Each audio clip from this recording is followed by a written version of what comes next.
தங்கம், உங்கள்கிட்ட யாராவது இஸ்லாம்னா என்ன அப்படின்னு கேட்டா வெறும் அமல்களை மட்டுமே சொல்லி பழகாதீங்க. இஸ்லாம்னா ஐவேளை தொழுகிறது, இஸ்லாம்னா ரமதான்ல நோன்பு வைக்கிறது, இப்படி சொல்லி பழகுங்க. இஸ்லாம் என்றால் பிறருக்கு நலனை நாடுவது.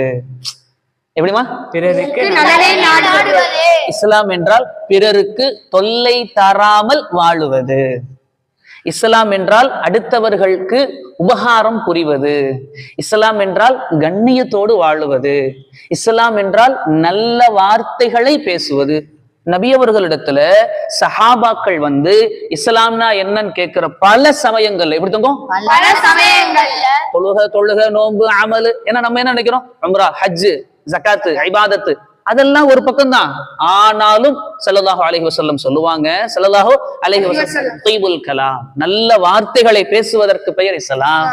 மாஷா அல்லாஹ். நம்ம மார்க்கம் எப்படிப்பட்ட மார்க்கம் தெரியுமா தங்கம்? பிறருக்கு நீங்க கொடுக்கிற கண்ணியத்திற்கு பேரு இஸ்லாம். நீங்க பிறருக்கு செய்யக்கூடிய உதவிக்கு பேர் என்னவா? உதவி செய்யறது, உபகாரம் செய்யறது, அடுத்தவர்களை கண்ணியப்படுத்துறது, தாய் தந்தையினரை மதித்து நடப்பதற்கு பேரு இஸ்லாம். இதெல்லாம் கத்துக்கணும் தங்கம். ஸ்கூல்ல கேட்பாங்கல்ல, யாராச்சும் கேட்பாங்கல்ல, என்னப்பா தங்கம் முஸ்லீம் சொல்றேன், இஸ்லாம்னா என்ன? இஸ்லாம்னா ஃபஜ்ர் தொழுகிறது, இஸ்லாம்னா லுஹர் தொழுகிறது. அது கரெக்ட் தான், ஆனா அதை மட்டுமே சொல்லிக்கிட்டு இருக்க கூடாது. வெறும் அமல்களை கொண்டு மட்டுமே சொல்ல போயிட முடியுமா? நான் பேசுறது போய் பேசுவேன், நான் பேசுறது தப்பான வார்த்தைகளை பேசுவேன், அம்மா பேச்சே கேட்க மாட்டேன், அடுத்தவர்கள் பொருளா ஆசைப்படுவேன், அடுத்தவர்கள் விஷயத்துல கண்ணிய குறைவா நடப்பேன். ஆனா எனக்கு அல்லாஹ் நேர கொண்டு எங்க கொடுக்கணுமாமா? தங்கம், இஸ்லாம் என்பது அமல்களின் மீது மட்டும் கட்டப்பட்ட ஒரு கட்டிடம் அல்ல. இஸ்லாம் நல்ல குணங்களுக்கு சொந்தம் தான். என்னதுமா? இந்த வயசுல இருந்து வரணுமா வேணாமா? கடைசி அவன் சொல்லவா, இத மாதிரி விஷயத்த உங்களோட வச்சுக்கிறாதீங்க தங்கம்.